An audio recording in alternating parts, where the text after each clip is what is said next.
Bonjour, je suis Yedo Meledj, athlète ivoirien, champion du monde de kickboxing, pratiquant de judo, jujutsu, kung fu, wushu, champion de Muay Thai. Je défie Francis Ngannou. Je défie Francis Ngannou. Quand tu veux.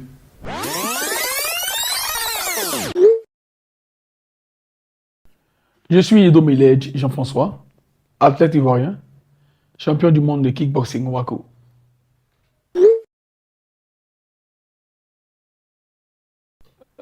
C'était pas facile parce que nous étions en période un peu froide. Il faut dire qu'en Europe, il faisait froid et on devait affronter d'abord le froid, le climat, avant même de commencer avec nos AVC. Donc, le stress, beaucoup de choses faisaient obstacle, mais avec la grâce de Dieu, on a pu combattre.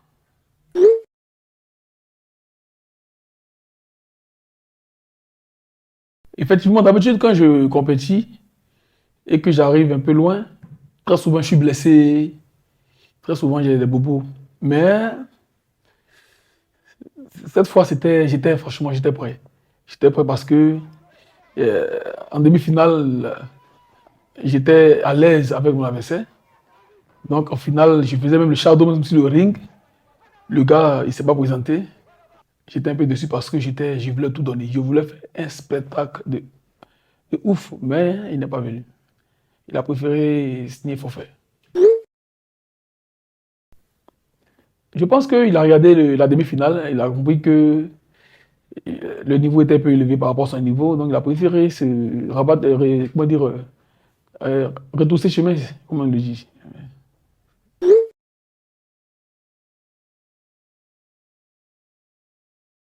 Je ressens une fierté parce que j'ai usé de mes expériences. C'est pas ma première compétition internationale. Très souvent, quand nous sortons hors du pays pour représenter la Côte d'Ivoire, nous rencontrons beaucoup de problèmes. Souvent, nous sommes lésés, nous sommes souvent, je dirais, offusqués de ce que nous n'avons pas souvent les moyens pour représenter notre pays. Et lorsqu'on sort et qu'on voit d'autres pays qui sont bien équipés, bien organisés, ça crée des complexes d'infériorité. Et ça fait que même déjà sur le ring, même mentalement, on est déjà touché. Ce qui fait que on perd souvent nos combats. Mais là, je suis allé avec un nouvel esprit, un esprit comment dire, un esprit révolutionnaire, un esprit d'engagement, je dirais, un esprit euh, patriotique, parce que cette fois-ci, j'ai été accompagné par nos autorités, en l'occurrence, monsieur le ministre délégué chargé des sports, qui a daigné à nous soutenir pour l'achat des billets d'avion. Et donc, c'est avec abnégation que nous nous sommes engagés dans cette compétition. Ce qui a donné ce que vous savez.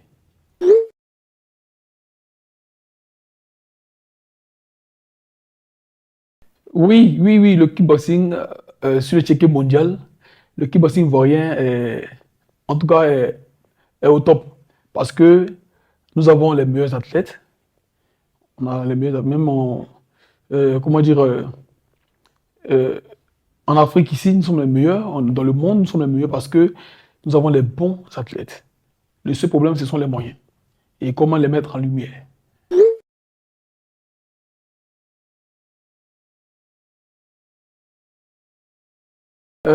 J'étais vraiment fier parce que le ministre a dit que si vous partez, que vous ramenez la médaille d'or, je vais vous accueillir à l'aéroport.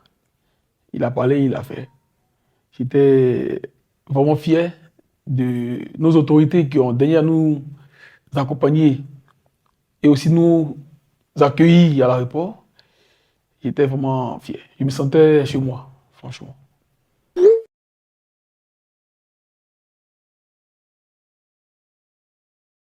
Comme on le dit tantôt, on ne finit pas d'apprendre. Moi, je veux me former. Je veux approfondir mon savoir. D'où le besoin je dirais, euh, d'une bourse pour aller encore me former, pour aller dans d'autres challenges parce que je veux faire miroiter le drapeau ivoirien dans tout le monde entier. Donc, j'envisage des compétitions de haut niveau, pas seulement en kickboxing, mais aussi dans le MMA, dans la boxe anglaise. Et vraiment, j'ai besoin d'être accompagné aussi pour cet élan.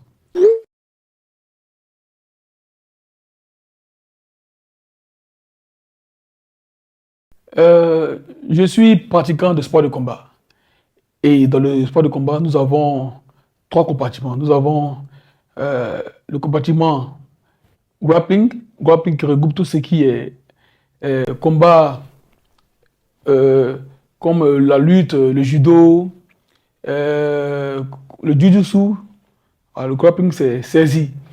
Nous avons aussi comment dire, le striking. Striking qui est tout ce qui regroupe les combats pied-point, coup de poing et coup de pied, les kicks, tels que le taekwondo, la boxe anglaise, le kickboxing, le muay thai. Et nous avons aussi les arts mixtes, tels que le prone cross, le MMA, et tout, le sanda, et tous ces arts martiaux qui vont dans le sens qui regroupe beaucoup d'arts martiaux. Euh, Yedo a touché un peu à toutes ces disciplines. Toutes ces disciplines. Je fais du Muay Thai, la boxe thaïlandaise, où j'ai été vice-champion d'Afrique récemment, le mois passé en Égypte. Je fais aussi du Kung Fu. J'ai commencé par le Kung Fu depuis l'adolescence. Je suis instructeur zone Shaolin Kempo Kung Fu. Je fais le Sanda. Le Sanda, j'ai été multi-champion de Côte d'Ivoire de Sanda. Euh, je suis pratiquant de judo. Je n'ai pas encore compétit au judo, mais je fais le judo, je fais la lutte, je fais le pancras. Le pancras qui est, je dirais, un mélange d'MMA et un peu de pied-point. Donc, je fais un peu toutes ces disciplines martiales-là. Et je suis toujours en apprentissage. Je suis toujours en apprentissage. Je veux me perfectionner dans tout ce qui est sport de combat. Je veux être un spécialiste de sport de combat. Voici un peu ma vision.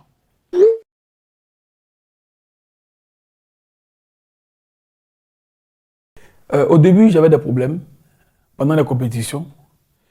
Lorsque je faisais les compétitions de kickboxing, souvent je me retrouvais à utiliser des techniques de sanda. Le sanda, c'est un art martial, ou je dirais un sport de combat, dans lequel on peut faire des projections, des saisies au sol, et des projections et d'amener au sol. Et donc souvent dans un combat de kickboxing, je m'oublie et puis je rentre, je veux le soulever. Et ce reflet, ça vient dans ma tête. Donc, je faisais beaucoup d'erreurs.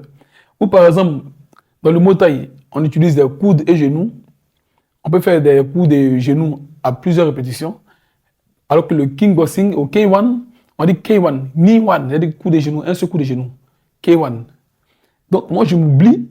Au lieu de donner un seul coup de genoux, je donne deux coups de genoux, par exemple. Et dans ça, je suis des sanctions. Vraiment, ça a joué sur mes compétitions antécédentes, précédentes plutôt. Mais là, j'ai pu me perfectionner avec le temps. J'ai pu travailler de sorte qu'aujourd'hui, lorsque je me retrouve dans un combat de kickboxing, je mets mon cerveau, j'active, je programme le kickboxing et quand je monte, je fais du kickboxing. Quand je suis dans un combat de sanda, je programme mon cerveau. Au sanda, je fais mon combat de sanda. Quand je suis au Muay Thai, c'est pareil. Donc j'ai pu répartir ces différentes disciplines-là dans les différents compartiments, de sorte qu'aujourd'hui, je peux facilement compétir dans toutes ces disciplines martiales.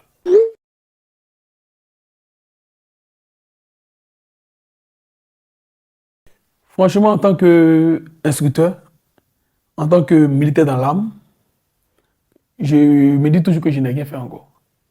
Je me dis que je n'ai rien accompli parce que je ne vois pas mon succès déborder sur la génération future, sur les jeunes.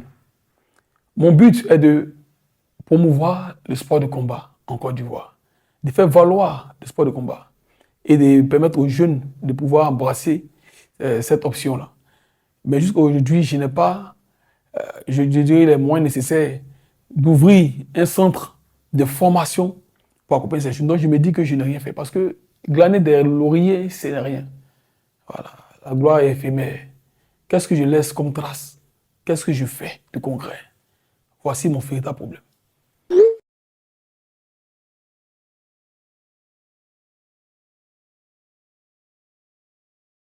Oui, j'ai pris un départ volontaire, c'est-à-dire une retraite anticipée de l'armée parce que je voulais expérimenter, je dirais, un nouveau territoire qui est le sport de combat. Et vu les restrictions, parce que l'armée nous donne des contraintes qui ont fait que je ne pouvais pas véritablement m'exprimer dans ce que je voulais faire. Je me rappelle une fois, on devait préparer un championnat du monde en Chine. Et j'ai fait une demande de sortie du territoire qui a été vraiment défavorable. Franchement, ça m'a ouvert les yeux sur le fait que je ne pouvais pas véritablement mettre ce talent-là en valeur. Et je devais prendre une décision très, très radicale. Mais en même temps, je me suis dit, ben, si tu sors, même au dehors, tu peux aider. Pourquoi pas? Si aujourd'hui tu deviens un expert dans les arts martiaux ou un expert dans le sport de combat, l'armée peut t'utiliser pour former les nouvelles générations, les nouvelles recrues. Pourquoi pas? Donc, c'est dans cette optique-là que je me suis dit, ben, Yedo, tu vas ressortir un peu pour aller te perfectionner dans les arts martiaux et peut-être un jour, tu pourras servir ton pays aussi voilà, dans l'armée en formant les jeunes, tout simplement.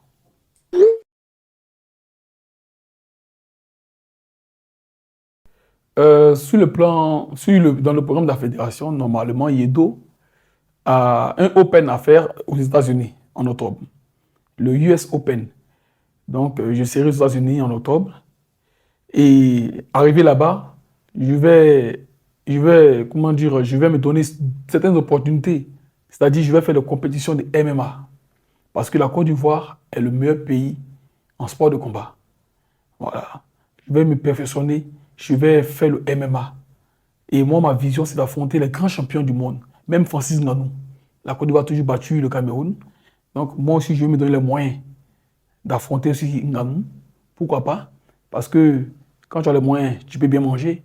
Faire au moins 130 kilos, 120 kilos, se préparer correctement et glaner les ceintures, les lauriers, les compétitions internationales au MMA. Et voilà, c'est ce que je vais faire. Ça, ce sont mes projets. Donc, la prochaine date, c'est en octobre, le 3 octobre aux États-Unis. D'abord, je tiens à remercier le président de la République parce que euh, ce mouvement qui est lancé, qui vise à, comment dire, à mettre en lumière le drapeau ivoirien, est déjà bon. Nous souhaitons que le gouvernement ivoirien puisse nous accompagner dans nos projets d'activité, nos projets, comment dire, d'abord la formation, dans la qualité des athlètes, dans le suivi, dans l'insertion des jeunes dans le domaine sportif. Vraiment, que le gouvernement puisse nous accompagner. Nos autorités doivent penser aussi à nous. Et puis aussi, que nos autorités s'impliquent dans le sport de combat. Aujourd'hui, quand tu vas à Riyad, moi je suis à Riyad, dans le World Combat Game, les Arabes sont en train de mettre un système de promotion des sports de combat. Aujourd'hui, ils ont ouvert ça comme ça. Ils mettent les milliards là-dedans. Ça fait que beaucoup d'hommes mettent les milliards, les gens investissent et c'est rentable. Si nos autorités et nos élus, nos cadres s'intéressent au sport de combat, vous allez voir que on va se retrouver avec beaucoup de champions, beaucoup de, comment dire, ça va égayer le peuple. Donc, c'est un territoire qu'on doit embrasser pour pouvoir faire la promotion du sport de combat. Je demande à la jeunesse ivoirienne de se concentrer, de rester concentré. Comment être concentré? Il faut s'occuper à faire au moins un sport. Il y a beaucoup de sports, le taekwondo, le kickboxing, le muay thai. Comment ça va permettre à ces jeunes-là d'être épanouis d'abord, d'être disciplinés, parce que quand on parle de discipline, on parle de discipline. Les arts martiaux, ça discipline. Et donc, d'être discipliné, d'être ouvert d'esprit, d'être serein. Donc, j'encourage les jeunes à pratiquer le sport de combat. C'est très important. Très important. Et aussi, c'est rentable. Comme on le dit, c'est lucratif. Si un parent investit sur son enfant dans le sport de combat, on ne sait jamais. On a vu hier Francis Ngannou qui a eu 12 milliards. En 6 minutes seulement, les 12 milliards. C'est que d'autres sports n'ont pas pu donner. Pour dire que dans le sport de combat aussi, on peut devenir milliardaire. Pourquoi pas embrasser cette carrière? Donc j'encourage les parents à inscrire leurs enfants dans les dojos, dans les centres de formation, dans les clubs. Voici un peu mon encouragement.